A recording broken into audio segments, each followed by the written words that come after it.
হাদিসে এসেছে শেষ জামানায় মানুষ কোরআনকে পরিত্যাগ করবে। মানুষ কোরআন খুলে দেখার সময় পাবে না।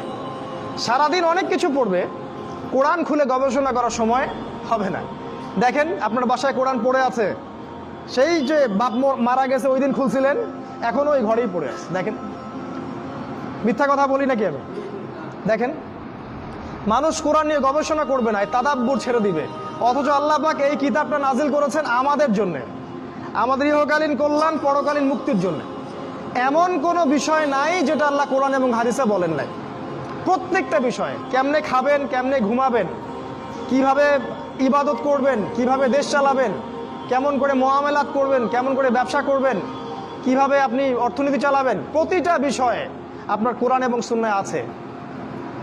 এটা খুলে দেখার সময় হচ্ছে না, তাহলে হেদায়েত নিবে কিভাবে? বিশ্বাস করেন কিয়ামতের আগে একদিন, এক রাতের মধ্যে এই কোরআন